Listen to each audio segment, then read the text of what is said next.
Apesar de muito errado, muitas pessoas ao sentirem uma dor de cabeça correm logo na caixinha de medicamentos e procuram um analgésico para aliviar a dor. E muitas vezes a ânsia de querer que sare rápido procura o mais forte que estiver ali disponível. Mas saiba que a automedicação é responsável pela morte de milhares de pessoas. E só os opioides, que serão os medicamentos abordados nesse vídeo, matam mais de 77 mil pessoas no mundo por ano. Só para adiantar, os opioides são analgésicos, só que muito mais potentes que os analgésicos comuns. Mas calma que irei explicar tudo melhor e detalhadamente. Olá, seja bem-vindo aqui no canal Saúde Desenhada.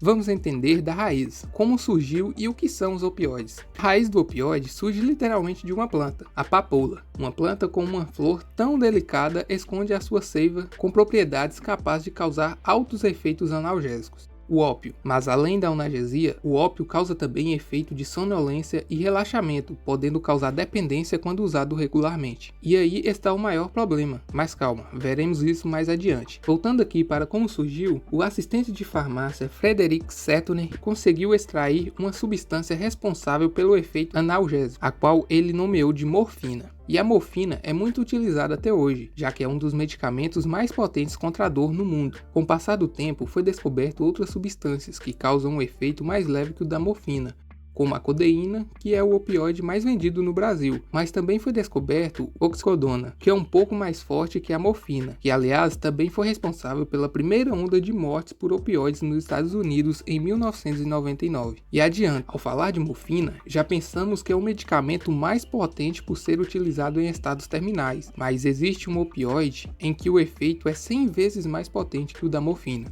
Agora que sabemos como surgiram e o que são os opioides, veremos como ele tem causado tantas mortes. Apesar de estar citando e alertando dos perigos desse medicamento, antes de continuar quero deixar aqui claro que ele não é um vilão, desde que usado por prescrição médica e em casos específicos, onde o médico indica o seu uso, já que o mesmo é essencial no alívio de dores intensas, como em alguns casos de câncer, por exemplo, em que o analgésico comum não são eficazes. Entretanto, os opioides, além de aliviar as dores, ele atua diretamente no cérebro, podendo causar um efeito colateral que leva à dependência. Quando toma o opioide, ele faz com que o cérebro libere uma grande quantidade de dopamina, que é caracterizado pelo hormônio do prazer, responsável pelo vício. Essa grande liberação de dopamina faz com que as pessoas sintam uma grande euforia, mas sentir esse prazer e bem-estar o momento todo não é bom, pois ao tomar o remédio diariamente, o organismo vai tentando regular os níveis de dopamina. Com isso, o remédio passa a não ter o mesmo efeito, necessitando de uma dose maior para atingir o mesmo efeito de euforia de antes, dando origem à dependência química.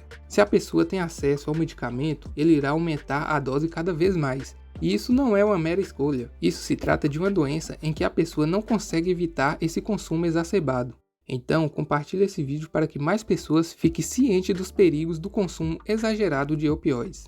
Apesar de ser um problema mundial, os norte-americanos são os que mais aprofundaram no estudo sobre o assunto em questão, e mais de 60 mil norte-americanos morreram de overdose medicamentosa acarretada pelo vício em opioides em 2020. A pessoa começa tomando por conta de uma forte dor, como a de uma fratura ou uma enxaqueca, por exemplo, mas quando acaba o tratamento, continua tomando por conta própria, e aumentando a dose cada vez mais, só que agora em busca do relaxamento e do prazer.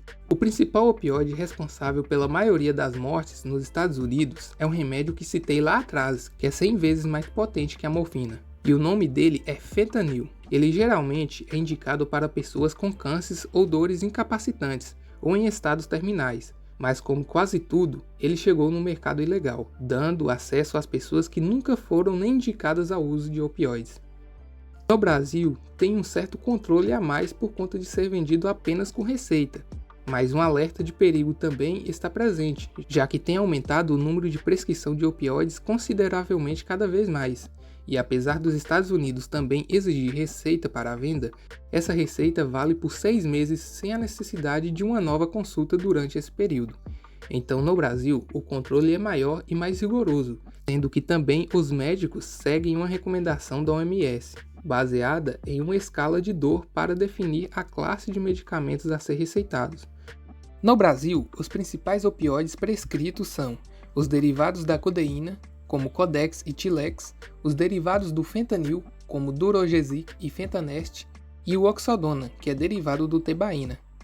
Mas pode ficar tranquilo que, se tomado corretamente por indicação médica, respeitando a dose e a data de início e término do tratamento, você não ficará viciado em opioides. E nada de tomar por conta própria ou compartilhar com parente ou amigos que relate sentir alguma dor.